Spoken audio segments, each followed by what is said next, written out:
Imagine your wedding day as that long-awaited moment for those you truly love. Can you feel the emotion and anxiety of that day? What no one would expect is that at a moment like this someone could be abandoned at the altar, right there in front of all their friends and family. But that's how it happened. That's what we'll see in today's story, but with a surprising ending that no one expected. In a charming small town, where green fields stretched as far as the eye could see, lived Penelope, a beautiful young architect. With her life full of plans and expectations, she seemed to be living a fairy tale about to be turned upside down. In an old mansion, grand and full of history, where several generations of the same family have lived. In this setting, Penelope was preparing to marry Zyan, a nobleman with a charming smile. She was very happy, but she couldn't stop thinking about how nervous Zyan was. Penelope couldn't understand why Zyan was so restless on that special day. Everything seemed perfect, the mansion, the moment, their love. But there was something different, something that made Penelope worried and curious to find out what was going on. What was Zyan hiding? In the days before the wedding, Penelope noticed something strange about Zyan. He who was always so cheerful, now seemed sad and distant, trapped in thoughts he didn't want to share. Penelope tried to calm down, telling herself it was just pre-wedding jitters, and continued with the preparations, dreaming of a future full of happiness. The sun rose radiantly, filling the day with its golden light. The church, decorated with white flowers and silk ribbons, looked like something out of a fairy tale. Penelope, dressed in white, looked beautiful and pure as she walked slowly down the aisle. Zyan was waiting for her, but his eyes looked sad in contrast to the joy of the moment. At that crucial moment, the priest asked, "Zyan, do you take Penelope to be your wife?" Zyan stopped. He looked into Penelope's eyes and with a heavy sigh said, "I'm sorry, Penelope." Before anyone could understand what was happening, he turned and ran off, leaving Penelope in shock and all the guests stunned. It was an instant that no one would ever forget. Penelope was in shock and began to cry. She looked at everyone and thought, "My God, what a shame. What do I do now?" Her brother, who was to be best man, hugged her and led her slowly out of the church, while everyone looked on curiously. All she could think was, "Shame on you, God. What a shame." Over the next few days, she cried a lot and became desperate. Ashamed and sad, she locked herself in her room. Her worried parents tried everything to console her, but nothing seemed to help. After weeks of being locked in her room, Penelope finally found the strength to face what had happened. She moved into an apartment and started living alone. Determined to find out why Zyan had abandoned her, she decided to look for him. What Penelope discovered blew her away. Zyan had become involved with another woman, a passion so intense that he couldn't control it. Feeling betrayed, Penelope experienced an even deeper and sharper pain. "Why, Zyan?"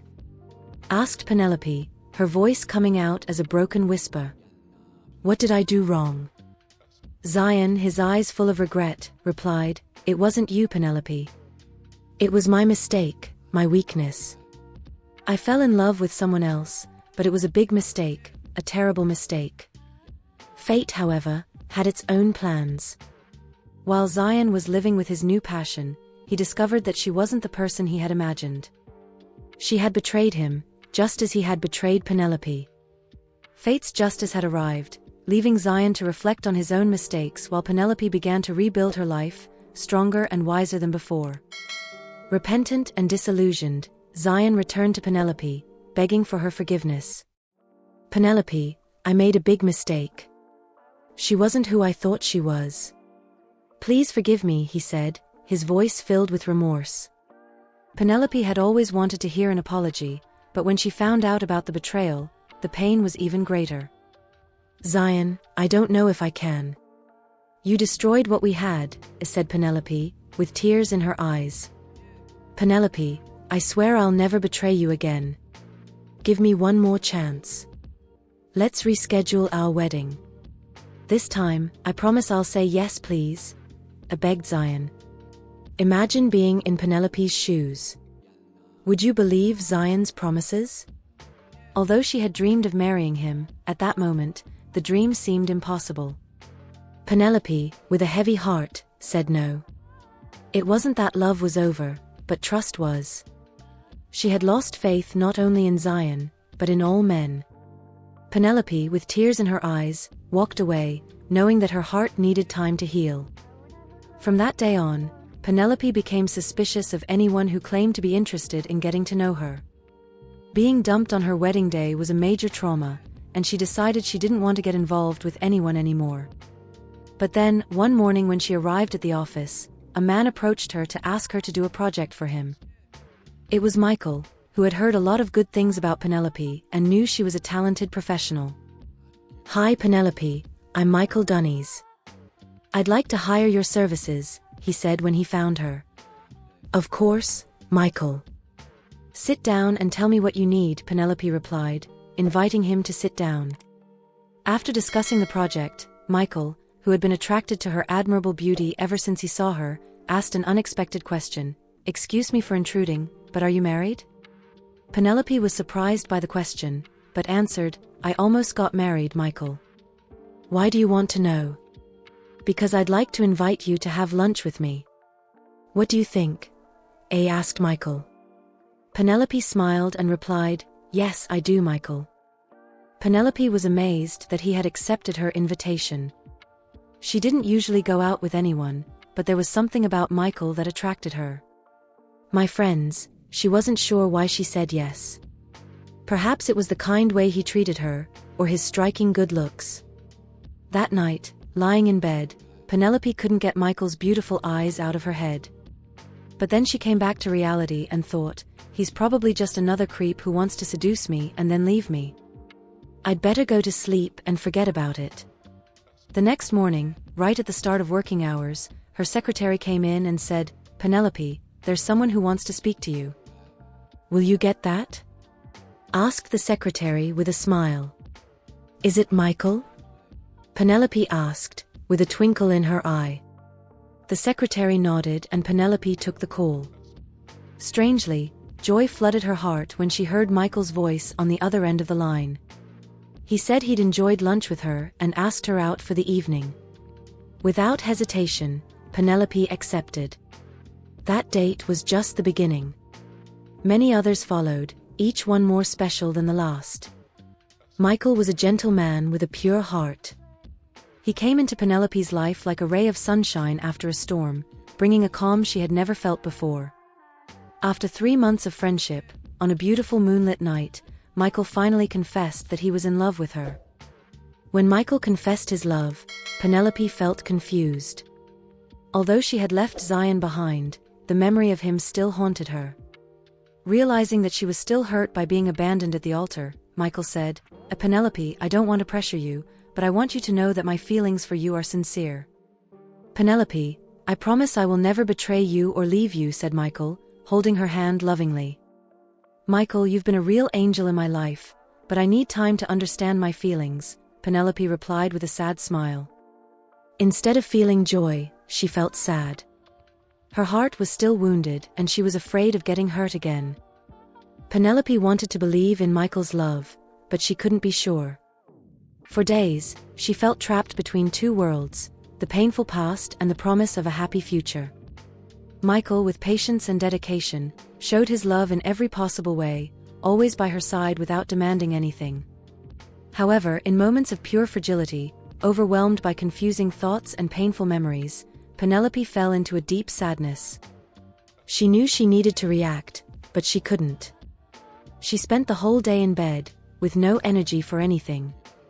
She didn't eat, sleep, or go out to work.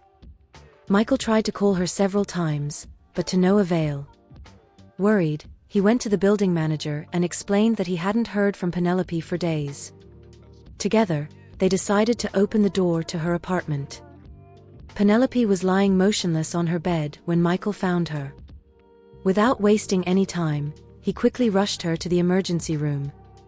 The doctor said she was like this because she hadn't eaten for days, but assured her that she would recover.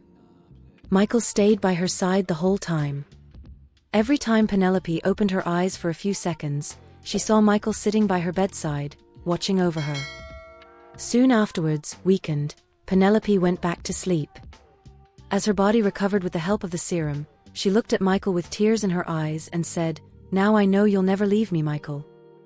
The fear of being abandoned again made it difficult for Penelope to accept the love Michael offered. "Penelope, my love for you is immense. I don't want to put pressure on you, but I want you to know that I'll always be there for you," said Michael, his eyes full of sincerity. "Michael, I love you too," replied Penelope, with a bright smile. "You brought light into my life when everything seemed dark." Months later, Penelope found herself once again in front of a church full of people, dressed as a bride.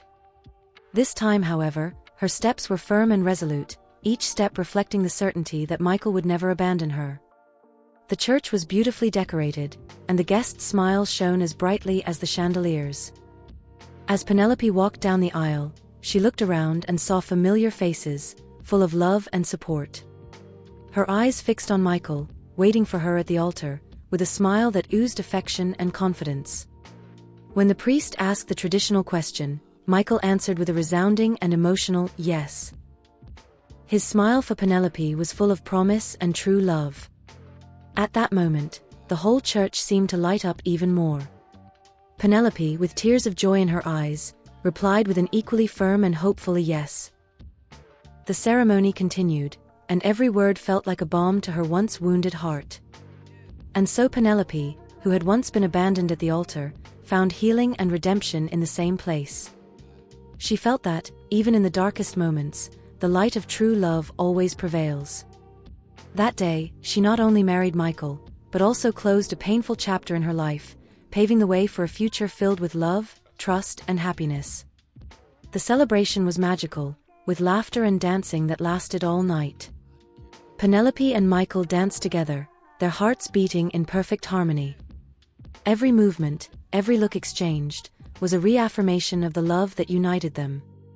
And so they lived happily, knowing that true love not only heals, but also strengthens, enlightens, and transforms. Did you like Penelope and Michael's story? Leave your like and share your thoughts in the comments below. We want to know what you thought of this emotional outcome and how this journey of love and redemption touched your heart. Your feedback is very important to us. Thanks for watching and see you next time.